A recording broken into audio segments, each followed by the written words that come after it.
Assalamualaikum Sobat Football United, ringan amatiran ala gua. Semoga semuanya sehat-sehat selalu, sehat-sehat sekeluarga. Oh ya, jangan lupa Sobat Football United jauhi judol ya, jangan judol. Sayangi keluarga, saudara, dan juga diri sendiri, jangan judol. Oke, Sobat Football United, ini ada sebuah artikel di The Athletic sekitar tanggal 17 Juni ya. Ini ditulis oleh jurnalis favorit gua, Andy Mitten, yang akan gua bahas di video kali ini.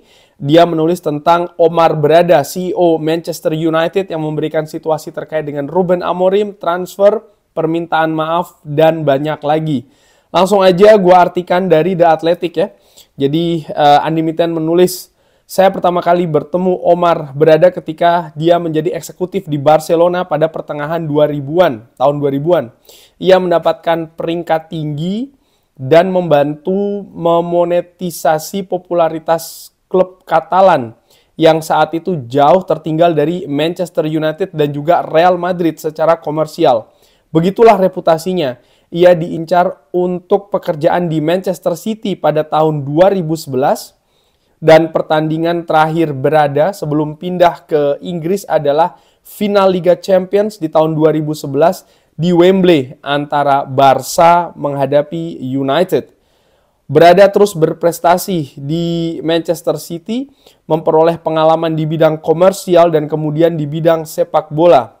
Pada bulan Januari 2024, Manchester United menawari Berada jabatan sebagai CEO ya, atau kepala eksekutif, dan tidak ragu untuk menerimanya. Saya telah bertanya kepada Berada di tengah musim lalu apakah dia bersedia diwawancarai untuk United We Stand, fanzine yang telah saya sunting ataupun telah saya edit sejak diluncurkan pada tahun 1989.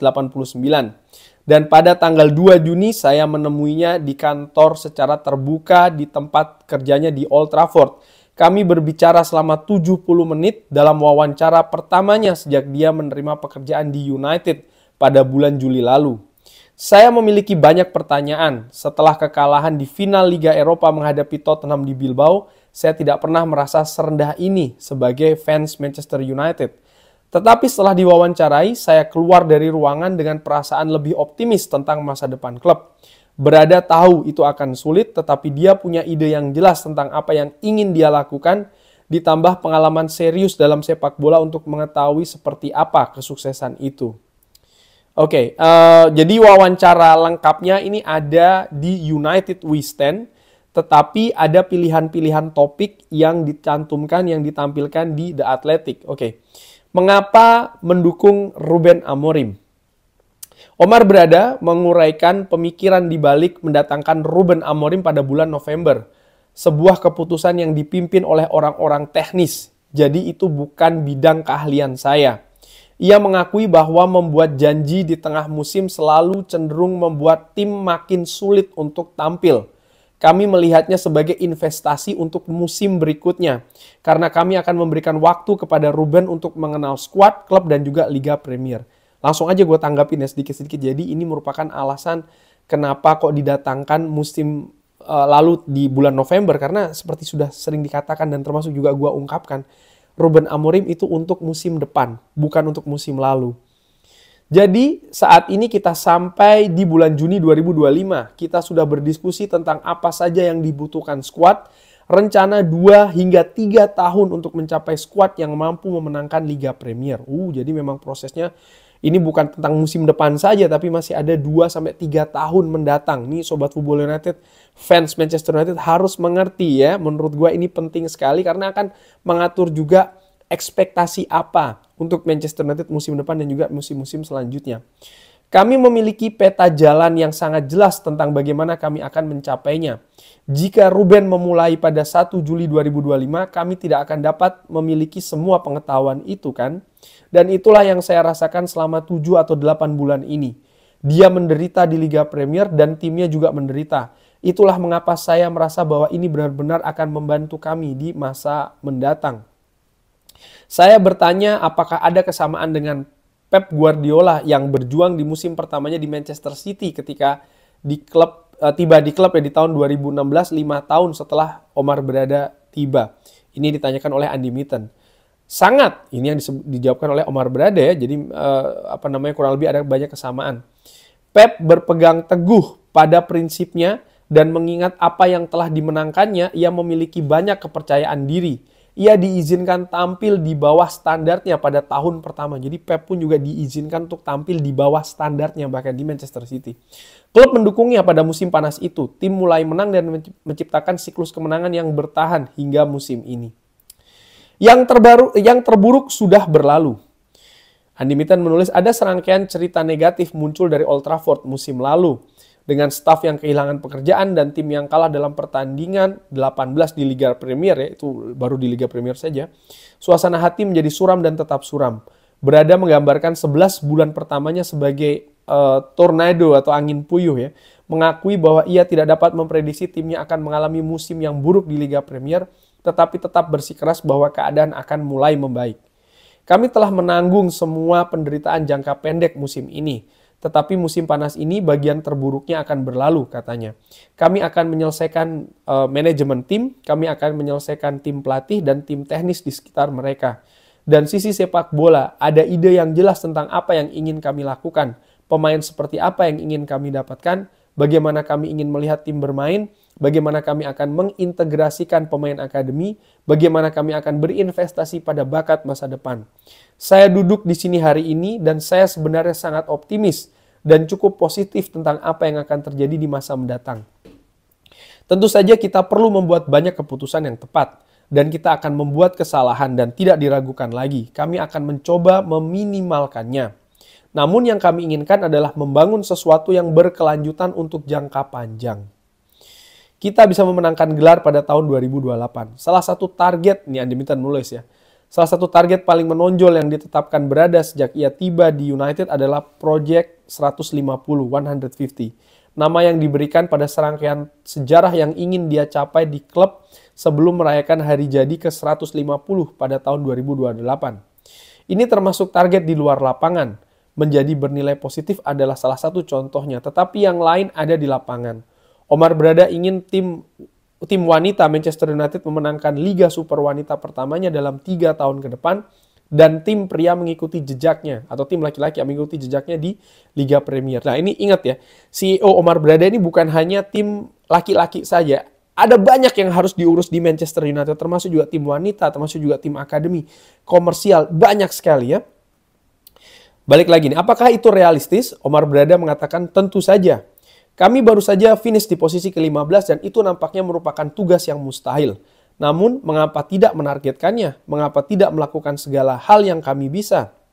Ia juga berbicara tentang sedikit pengalaman. Ketika Berada tiba di Barcelona pada tahun 2004, klub tersebut sedang terpuruk.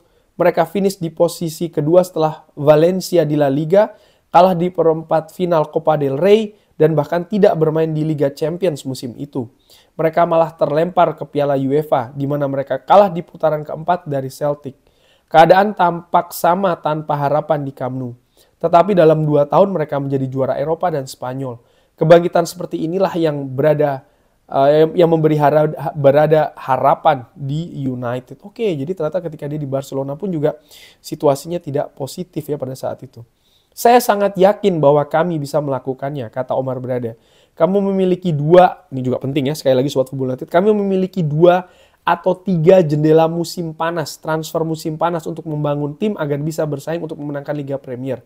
Dan jika kami dapat mencapainya sebelum itu, kami semua akan senang. Jadi tidak ada yang mengatakan bahwa kami tidak ingin memenangkannya sampai dengan saat itu.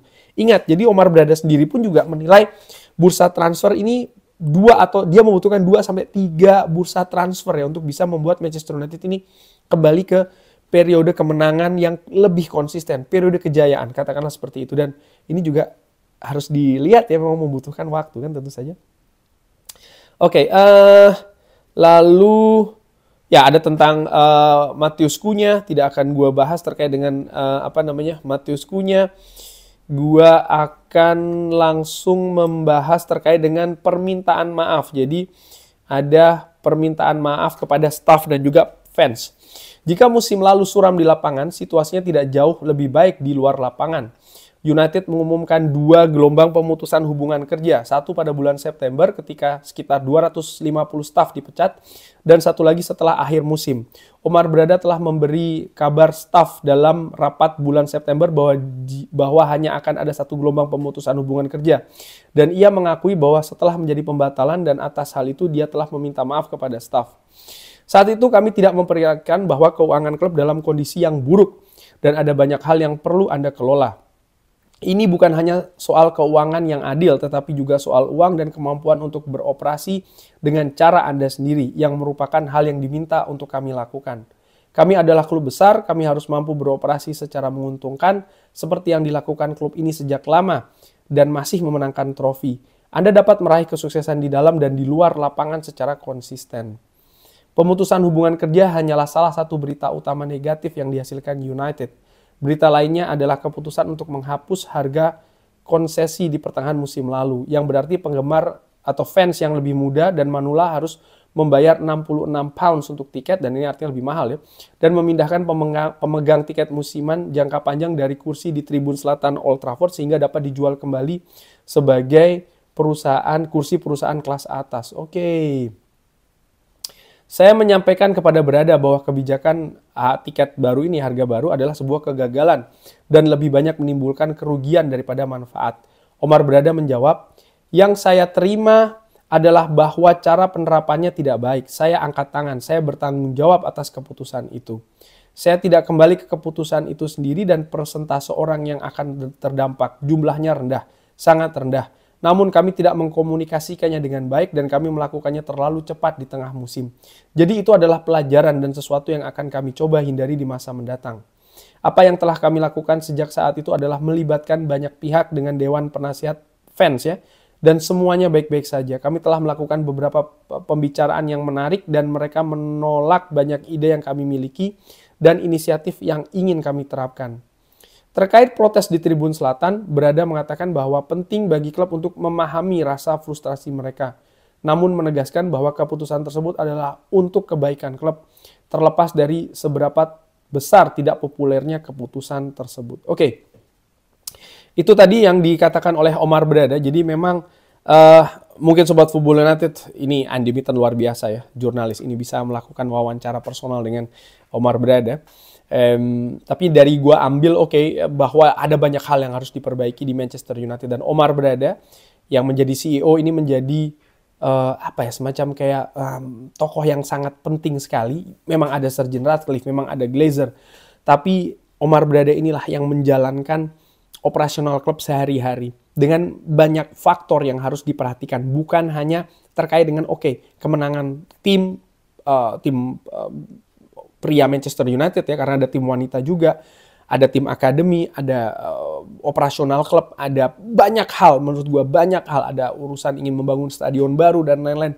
Ada banyak hal yang harus dilakukan oleh Omar Berada. Hutang klub sangat besar sekali, dia ingin membawa klub ke masa profit ya, katakanlah seperti itu. Ini hal yang gue bisa bayangkan, dan dengan situasi klub keuangan saat ini pekerjaan yang sangat luar biasa beratnya.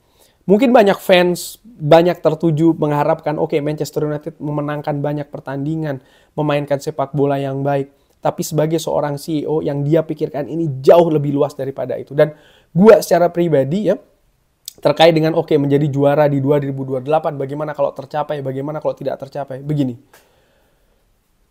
Manchester United memiliki beberapa CEO sebelumnya. Ada 2 yang memiliki menurut gue reputasi yang jelek ya, yaitu adalah Richard Arnold dan tentu saja yang paling buruk lagi adalah Ed Woodward.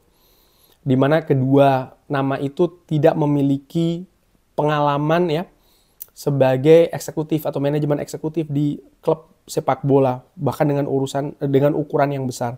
Tapi tidak dengan Omar Berada. Gua melihat bahwa background dari Omar Berada, pengalamannya juga lebih dekat, lebih kental bahkan di sisi sepak bolanya. Gua menaruh banyak harapan dan juga optimisme sebenarnya terkait dengan Omar Berada. Dan tidak adil, tidak fair kalau harus mengadili kemampuan dari Omar Berada menurut gua ya di periode saat ini. Atau bahkan masih musim depan, masih terlalu awal menurut gua. Ada banyak keputusan atau situasi kontroversial ya. bukan hanya menaikkan harga klub, termasuk juga menunjuk Ruben Amorim di tengah musim. Menurut gua itu juga merupakan keputusan kontroversial karena membawa Manchester United ke musim terburuknya musim lalu, ya kan. Dan itu ada tanggung jawab tentu saja dari Omar Berada. Tapi apakah dengan seperti itu maka dicap bahwa dia gagal? Masih sangat awal menurut gue. Kita lihat bagaimana Manchester United 2 tahun lagi, 3 tahun lagi, 5 tahun lagi. Akankah sama dengan Manchester United saat ini? Atau bahkan sama dengan Manchester United di periode sebelumnya? Atau ada sesuatu yang berbeda di Manchester United selanjutnya? Ini menarik untuk diikuti. Kurang lebih seperti itu. Bagaimana menurut Sobat Football United? Seperti biasa silahkan drop di kolom komen. Terima kasih sudah menyaksikan. Jangan lupa like, sholat, dan juga subscribe ya. Jangan lupa like, sholat, dan juga subscribe. Oh ya, mungkin sebelum gue akhiri transfer, ingin gue bahas dulu nih bagian bonus lah, katakanlah seperti itu ya. Berada mengatakan bahwa United akan aktif di sisa bursa transfer musim panas. Meskipun seperti yang sudah diduga, hanya ada sedikit janji mengenai berapa banyak yang bisa atau akan dibelanjakan untuk siapa. Ia menegaskan ada keselarasan antara Amorim dan juga Jason Wilcox, direktur sepak bola atau football director, bahwa visi untuk skuad tersebut jelas. Namun ia mengakui perlu ada beberapa pemain yang keluar untuk menyeimbangkan pembukuan keuangan. Kami telah menempatkan diri kami pada posisi terbaik dengan melakukan segala hal yang kami lakukan tahun ini terkait dengan pemangkasan biaya. Saya yakin bahwa kami akan keluar dari situasi ini dan tim akan jauh lebih kuat daripada yang telah kami lakukan. Berada juga memuji satu-satunya pemain baru United saat ini yang baru datang ya, Matheus Cunha, yang bergabung dengan angka 62,5 juta pounds dari Wolverhampton, dan menurut CEO memiliki sifat yang mengingatkan kita pada salah satu pemain yang pernah direkrut oleh klub. Dia pemain yang menurut saya akan sangat disukai oleh fans. Kita bisa berbicara soal kemampuan teknisnya dan dia bisa bermain di 3 posisi berbeda. Dia gelandang serang yang bagus, dia bisa mencetak gol, dan dia bisa membuat assist. Saya rasa dia akan membuat orang-orang terkesima. Dia punya sedikit gaya yang akan disukai orang. Berani saya katakan kalau dia seperti Eric Cantona. Oh wow. Dia pemain penting yang harus segera direkrut. Kami akan berusaha sebaik mungkin untuk segera merekrut lebih banyak pemain. Terkadang saat Anda tidak cepat, itu karena Anda sedang bernegosiasi dan berusaha memastikan Anda mendapatkan nilai terbaik untuk uang yang dikeluarkan. Jadi, menjadi efisien atau cepat belum tentu menjadi hal yang terbaik bagi klub. Itu tadi terkait dengan transfer ya. Jangan lupa like, sholat, dan juga subscribe. Wassalamualaikum warahmatullahi wabarakatuh. Thank you.